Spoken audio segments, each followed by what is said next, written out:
It really is, and we need to have consistency. Susie Shannon, take us to tonight's program. Thank you. For those of you who don't know me, I'm Susie Shannon. I'm the political VP for Stonewall Democratic Club. And tonight we are bringing to you a debate on the Neighborhood Integrity Initiative. Now this initiative, although it hasn't qualified yet for the ballot, it's a city initiative, it's already brought about a lot of controversy. If you've been reading articles in the LA Times or the LA Weekly, you've been talking to homeowners groups, I know the Chamber of Commerce is doing a debate, against the Hollywood Chamber of Commerce is doing a debate soon. So everyone is wondering what this is all about, I think, and what the parameters are of the initiative.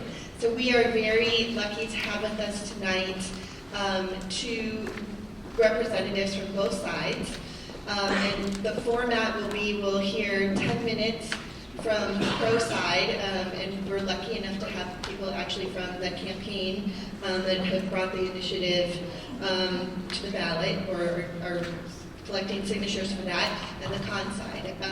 So we're going to have Jill Stewart, who is the campaign manager for the Neighborhood Integrity Initiative and the former managing editor of the LA Weekly, provide the pro side, and then we'll bring up Larry Kaplan, who's a spokesperson for Communities United for Jobs and Housing, to prevent the con. And then after each will give a 10-minute presentation, we'll have them go up to the table and they'll be able to rebut each other's comments, and then I'll ask a few questions and then we'll open up questions to the audience. Thank you. Jill? We can pull out up front just to set the tone for how we're going to work together. Woo! Thank you. Is this okay? Can everybody hear me? Thank you very much. You're right. I was the managing editor of LA Weekly for 9.5 years. And in December, I saw a story in the LA Times saying that somebody was finally taking on the developers and their grip on planning and their grip on the Los Angeles City Council. And I have been waiting for that for many, many years. There was a group called Not Yet New York back in the 80s that I wrote about when I had no wrinkles whatsoever. And they stopped huge, tall towers from going into all of the areas that were adjacent to big streets like Wilshire. They were going to actually step back from Wilshire and Sunset and Ventura Boulevard and allow office towers take over the residential areas, and Prop U stopped it. This is the first really big attack on development control of LA since then. It's been a long, long time. I want to talk to you a little bit about what the measure does. It puts a 2-year moratorium on all development in which the request by the developer is so extreme, huge, big, out of character for the neighborhood, that they need a legislative action from the city council called a general plan amendment. It's a big zone change, for example, a height district change. They want to go from 2 stories, say, to 12 stories. The city council approves these on a regular basis. In most cities, it's extremely rare in a well-run city to change your general plan. In Los Angeles, they change it sometimes dozens of times a week based on requests from developers. When you see these huge buildings, when you're driving around LA, in areas where you just think, how did that get there? It got there because a developer decided to be the planner, went to a council member, had a private meeting with a council member they give money to, everybody, and thank you for the gentleman who talked about undisclosed money, because they give it in many different ways, not directly, but a lot directly for their campaigns. Then they meet with the council member, they get the okay from the council member to dramatically alter the zoning of the area, destroy neighborhood character, incredible, incredible surface street congestion, and it sails through the process. What do the neighbors get out of it? Tiny concessions. Okay, we'll add some trees. Maybe we'll change that stoplight down there. The developers are controlling LA at a level I have never seen in my journalism career in 35 years. Right now, it's a building frenzy. They have destroyed, in the last decade, more than 13,000 net affordable housing units are in the way of these luxury developments. Almost all of them are luxury developments. They tear down existing older housing. It's in their way. And apologies to anybody in the audience who's rich, but the 3%ers and the 1%ers are bulldozing down affordable housing in LA. It's an outrage. So the number one thing it does is it creates a moratorium. No more city council private meetings with a developer where they decide to change the zoning or the height district, bring it before the rubber stamp, and get it from the planning commission, get it from the rest of the city council. Anything that complies with zoning can be built during this time. And 80% of everything built in LA is built to zoning. 80% of all construction in Los Angeles is built to zoning. It's rational, it's perfectly okay, it doesn't get around the rules. There will not be some stoppage of development during this. This will be a timeout from the craziness that's been going on. Now here are the three other main things it does. It bans developers from hiring their own consultant to write the environmental impact report that goes with these outrageous projects. It's an obvious conflict of interest and it's got to stop. It prevents developers from severely reducing the required parking. This is the latest thing. They're not making enough money, and they've talked the city council into dramatically reducing the required parking, and so people are parking in neighborhoods, and people are just driving around the block. This will end that. The developers will not be able to do these huge reductions in the required parking. That will be permanent, and so will the restriction on who can write the EIRs. It also, it makes the city, this is really important, it makes the city of Los Angeles do its job. Create a plan for Los Angeles. They're using one that's 20 years old. It's called a general plan. It was just a mess as it was when they did it in 1996, but this time the public will be watching. Because if we win, we figure we'll have 400 to 500,000 votes if we win in November. That's a big fear factor for the Los Angeles City Council. Suddenly, they're going to have to start dealing with the public on this, and the closed-door activities will be dramatically reduced while we force them to write a general plan for LA that uses actual population projections, real ones. You may know that LA is no longer a boom city, growing at only 1.2% per year. Our plan recognizes that. Let's take a break. It's not a boom city. They're building almost nothing but luxury housing. They're tearing down a net affordable housing every year. If you wonder where the spike in homelessness comes from, it came from the dramatic destruction of single residency hotel rooms for the homeless on Skid Row. 3,500 have been torn down by the city council's approvals. And everybody's talking about what's causing the spike in homelessness. It makes me angry to think about it. They don't mention in Eric Garcetti's new homelessness plan his 5 reasons why homelessness is spiking. They don't say, oh, by the way, we've been allowing these developers to wipe out the housing that homeless people live in. It's really outrageous. So we put a stop to it all, take a breather for 2 years, force them to come up with a decent plan. And the city council is freaking out because they get huge, huge amounts of money from the developers for their campaigns, for their little legal but nevertheless slush funds, for special little, they have an affordable housing fund they call it. A developer just put in $1 million that builds 3 units of affordable housing in LA. $1 million, 3 units of affordable housing.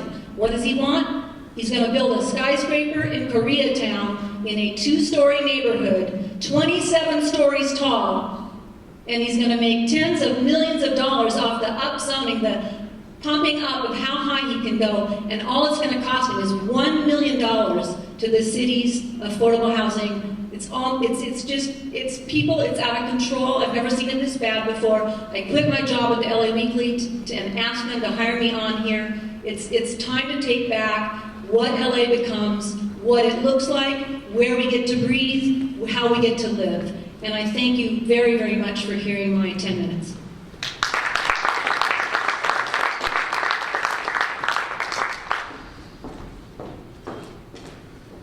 Okay, now we're going to hear from the other side. Larry Kaplan, again, is the spokesperson for Communities United for Jobs and Housing.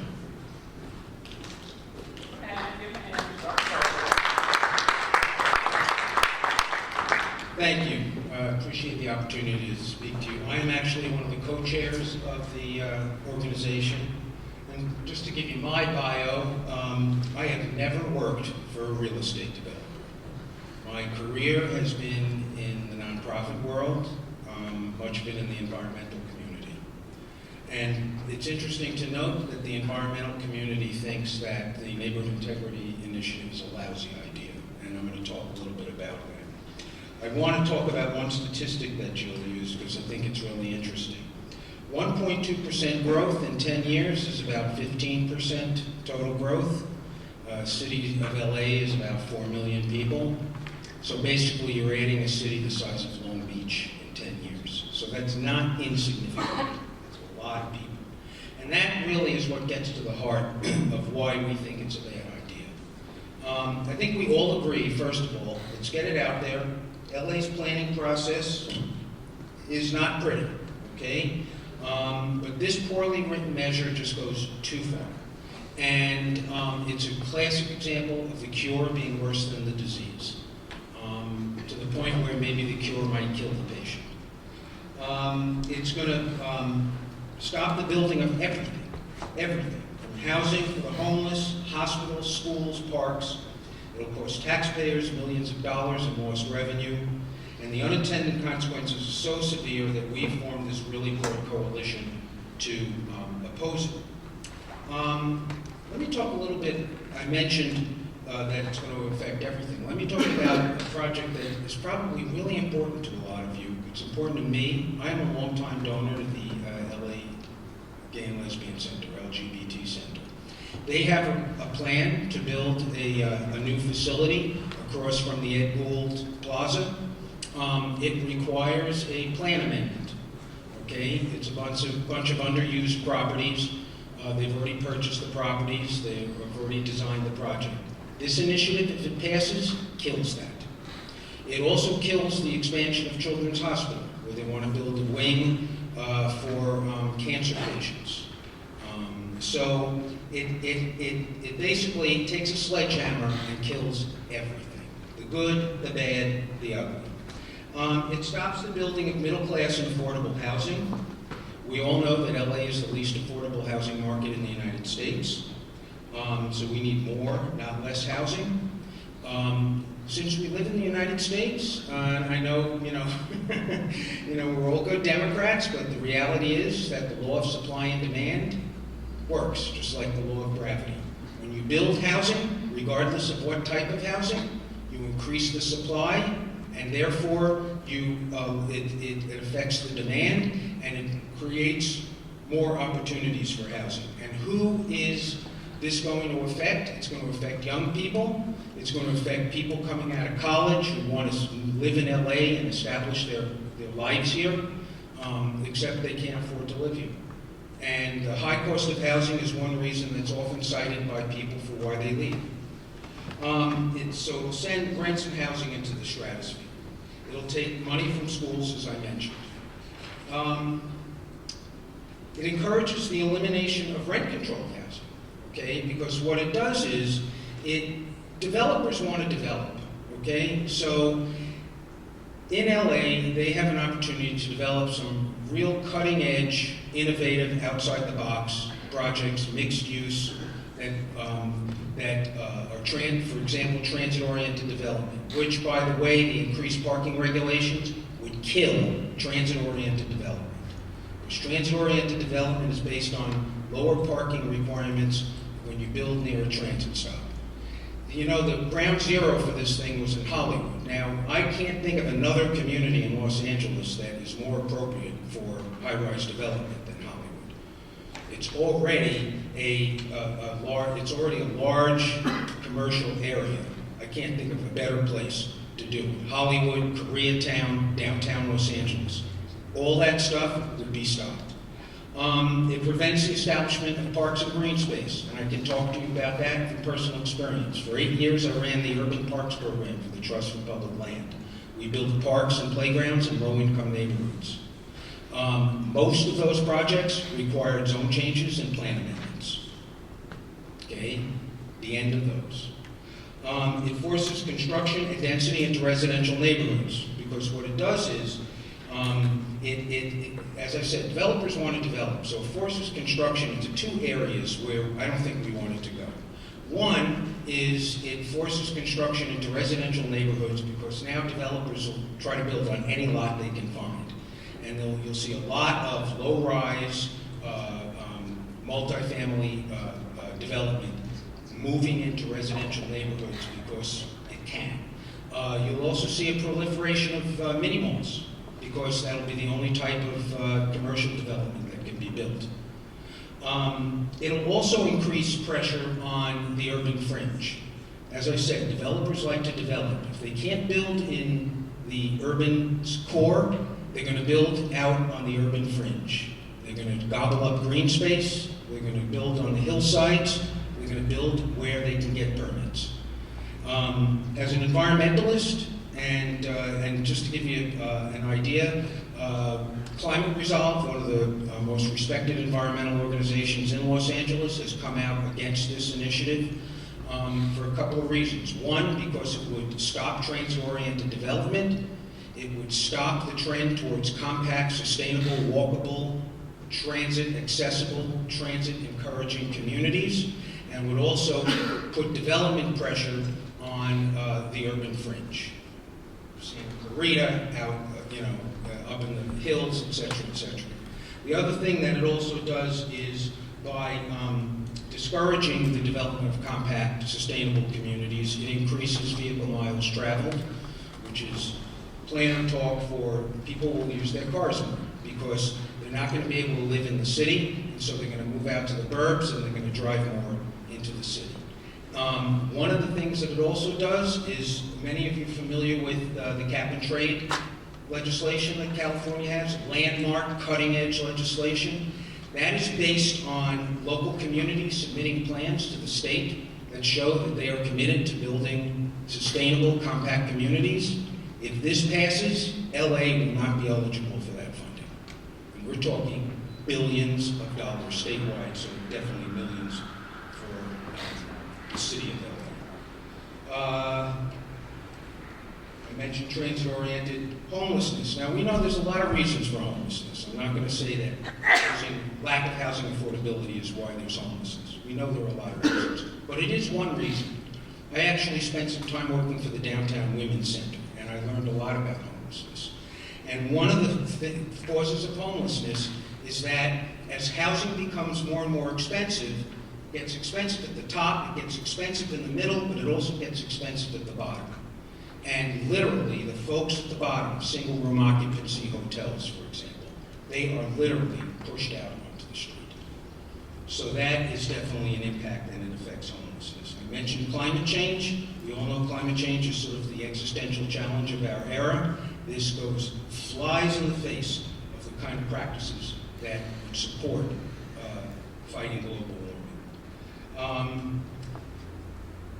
I mentioned the LGBT Center and the impact on Hollywood in terms of transit-oriented development. Lack of transit-oriented development is profound. Now, Jill did a great job being outraged, pissed off, okay? And that's a lot of where this initiative comes from.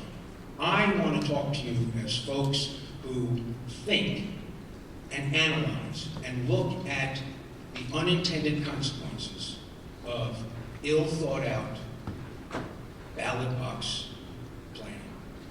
And when you think about it, and when you look at what this might do to the city, how it will send a negative message all across the United States that we are not friendly to economic development. I should mention another thing, just remembered this. There's an interesting provision in the initiative. It says basically, the moratorium is one thing, but it says basically that when you are writing new plans, which they're mandated to do, and which, by the way, it does not allocate a penny for this expense of rewriting 37 community plans. When you rewrite a plan, it needs to reflect the existing land use patterns in the community. Now, if you're in Valley Village, or if you're in some of these neighborhoods in West Hollywood, or if you're up in the hills, yeah, that's a good idea, okay? But if you're in South LA or Pacoima, where you don't want to perpetuate the land use patterns in those communities. You want to bring in economic development. And economic development often means changing the land use patterns. And so, in many ways, this ordinance, this initiative, is kind of like a slap in the face of lower income communities of color that want to change the underlying character of their communities so that they can bring economic development, jobs, and prosperity into their communities. So that's where we're coming from, and I would respectfully request that you take a no position on this measure.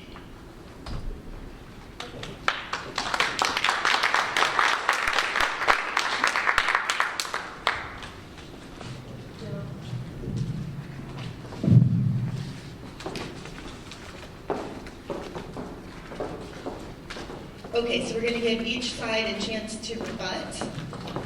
And we can do that. We can cycle through a couple of times for that, and then I have a few questions that I'm going to ask, and then we're going to open this up to the audience.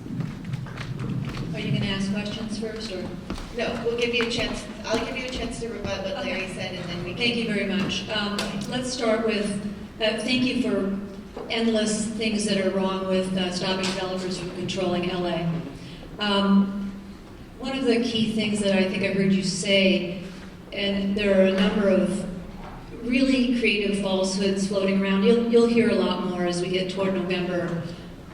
Last week, in a hearing, the Children's Hospital, which is not planning a cancer ward and is not planning an expansion for children at Children's Hospital, came before a hearing board at the City Hall, and somebody from the neighborhood challenged them because they demolished some stuff on their land, and there's word going around that our measure is going to somehow hurt the Children's Hospital, and there are many of these stories floating around now from the opposition.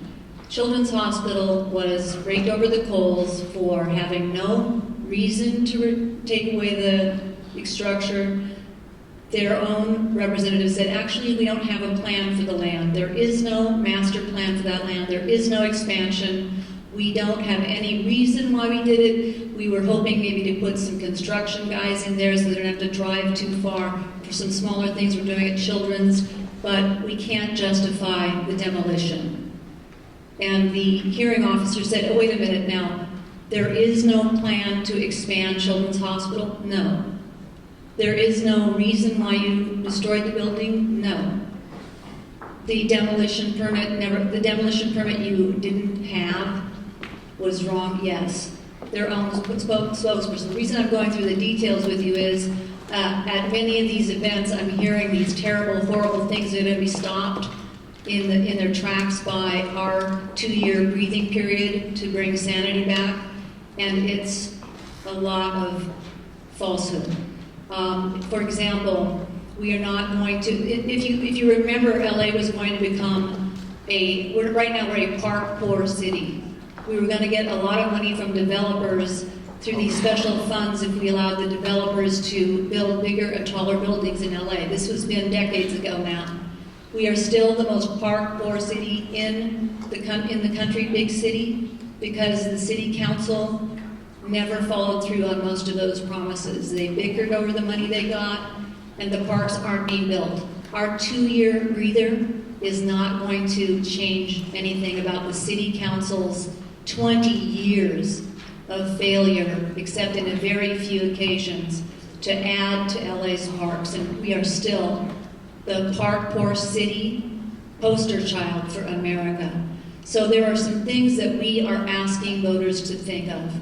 And I think we're asking you to be intelligent, and the other side is asking you to pretend that developers have the best idea for LA's future. We're saying that is impossible. They are directly benefiting from this Wild West procedure.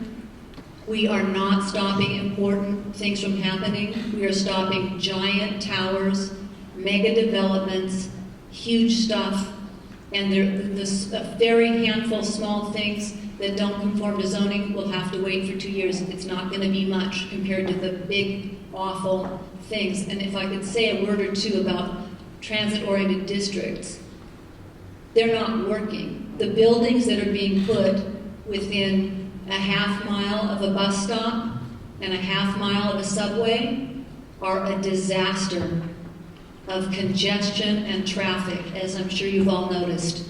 It's backfiring terribly. The LA Times had a cover story, front page, saying that Metro's ridership probably peaked in 1980 and has been falling off for years every time they add a new line, because people want to drive in LA, and even poor people, when they finally get a car, get off the bus and they get off the subway.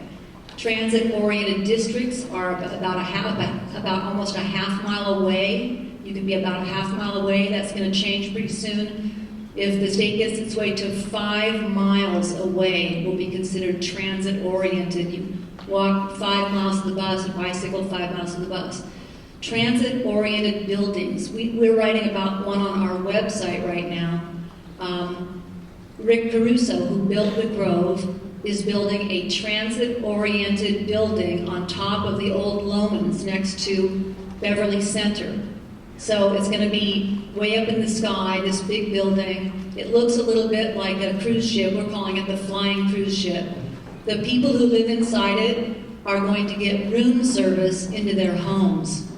It's for the very, very rich. It's being called a transit-oriented development. It's got valet parking, unbelievable levels of valet parking. Nobody in the building will ever get on a bus or subway, ever. And how close is that bus or subway? 5/8 of a mile, everybody. This is the transit-oriented development that this gentleman is proposing is good for LA. And finally, if I can say something on behalf of Hollywood. I don't live there, but I used to live on DeLongpre when it was still heroin addicts and prostitutes, but I was not among them. It was a rough place, but it was only $300 a month. Hollywood, and anyone who'd like to read it, I brought an analog version printed out here. When I was the editor at LA Weekly, I assigned Patrick Range McDonald, my favorite reporter on earth, to write a story about the bizarre population plunge in Hollywood between 2000 and 2010 that the U.S. Census reported. How did almost 13,000 people vanish from Hollywood while the city was slowly growing? How's this possible? So we explain the gentrification of Hollywood and the wiping out of affordable housing on a monthly basis in Hollywood. Bungalows that people lived in that cost $600 a month, wiped out for luxury apartments. 12,000 people, 13,000 people left. We looked at every single census tract. We found a church that helped people move out of Hollywood after they got evicted. We found out from the numbers that it was close to 70% working class Latinos driven out of Hollywood to make way for the 1%ers and the 3%ers, and it was just an outrage. We called Eric Garcetti, and he told us, he was the city councilman during much of this, he told us those people went to greener pastures during the recession, that they found nicer places to live than Hollywood, so they moved out. That's not true. That is not true. Hollywood was cleaned out, and I do have 3 copies. Please read it. It explains more about what's going on in Los Angeles than anything I've seen written. It's shocking what they did, and if people think Hollywood is the reason why we should continue this way, I beg you to reconsider and vote for us in November. Okay, Larry, do you want to rebut? Sure. Let's talk about collateral damage, okay? Basically, the few so-called good projects that won't be built are collateral damage. So let's tell LGBT youth who are not going to be served by an expanded LGBT center because they can't build their project, that, hey, sorry, you're collateral damage. So you can't just flip that off like that. There are consequences of this. Like I said, you can be outraged, but you got to be smart. It's true, LA is park poor. I know better than most people because I spent 8 years trying to build parks in this city. And I can tell you that one of the tools that I used to build parks were plan amendments and zone changes. Those tools will be gone. I think the other thing you also have to look at is people should definitely be involved, definitely drive the planning process, okay? People have the best ideas, not developers, not anti-developers. But this stops all plans, all planning in the city. Not only for 2 years, but basically in perpetuity. Because what it does is it locks the city in amber by doing two things. One, saying that community plans have to adhere to the existing character of the community. Meaning that if you want to change the character, which in some cases it's bad, in some cases it's a good idea, you can't. And the other thing that it also says is that it increases parking requirements. In an era when we're trying to encourage people to use public transit, when we're trying to encourage the less use of the automobile, when we're trying to cut carbon emissions, when we have a state program, cap and trade, that's based on rewarding cities that build compact, sustainable communities, we're just going to say, no, we want more parking. I also want to talk a little about gentrification, because that's a very popular thing to throw out there. So let's talk about ground zero for gentrification, San Francisco. Everyone loves to blame the tech folks, because they're so obnoxious, But the reality in San Francisco is they moved to that city because there were jobs there. There was an opportunity for them to either fulfill their dreams or create, economic value or whatever they were going to do. Okay, that's why it was popular, because it was the center of the tech industry. Why did the cost of housing go up? Because the demand went up, but at the same time, the supply went down because of years of anti-growth and no-growth sentiment that basically made it impossible for the city to grow physically and expand its housing stock. And again, gets back to supply and demand. If we don't increase the amount of housing in the city, then it's going to go up, the cost is going to go up for everybody.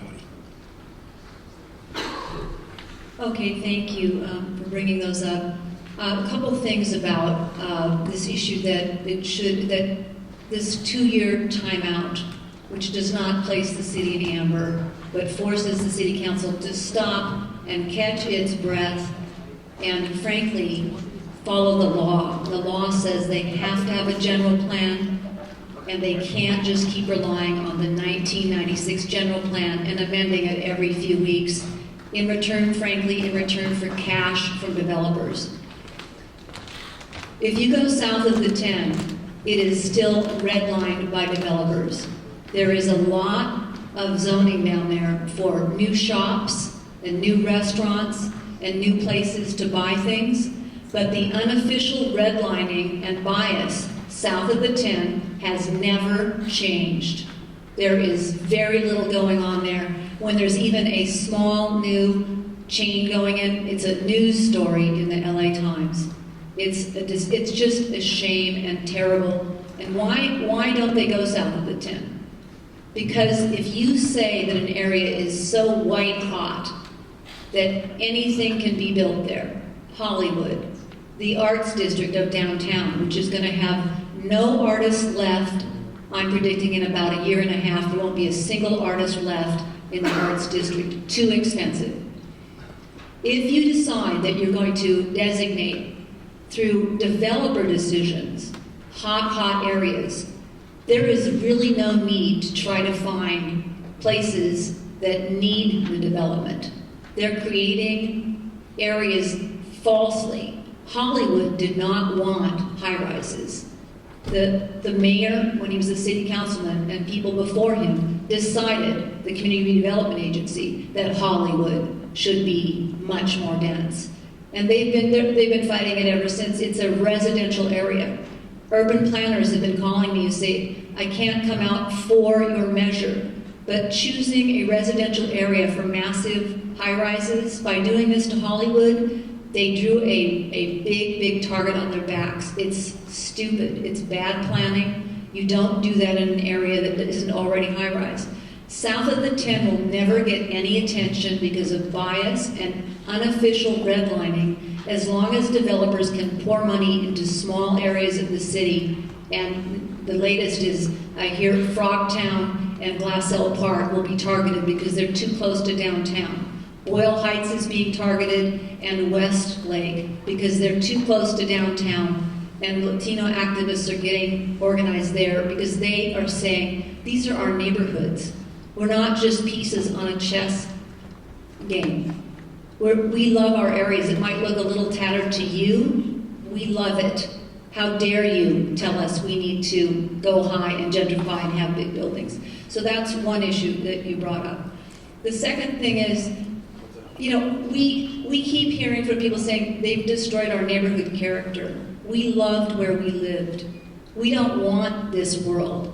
San Francisco is not a place most people can afford to live, in part because what they did was they went very, very dense and high in many places. When you go dense and tall, it drives up the cost of the rest of the housing around it. That's because everybody on the block wants to get similar rents or at least higher rents. That's what gentrification is.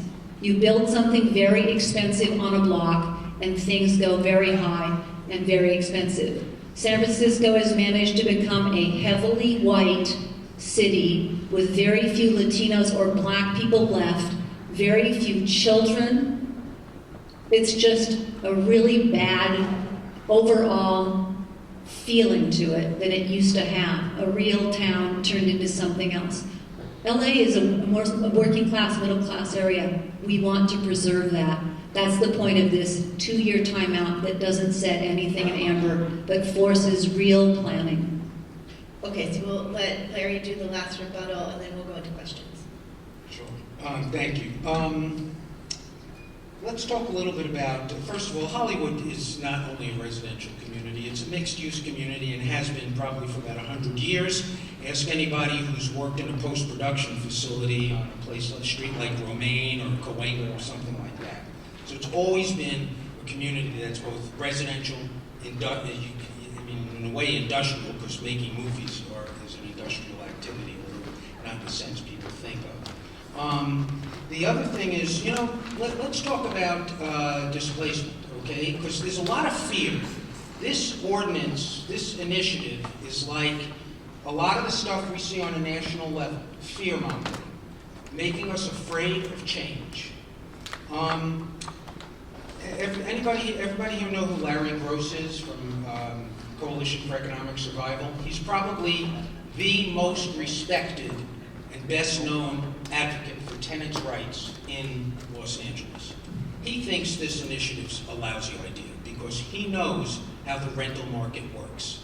And the way it works is that when you cut the supply of housing, okay, you increase the prices. And here's how it affects people. Talk about displacement is. You got a 10-unit building, okay, and they're not building anything. So all of a sudden, not all of a sudden, maybe gradually, the demand is increasing because we are adding 500,000 people over 10 years. But the supply is not increasing, okay?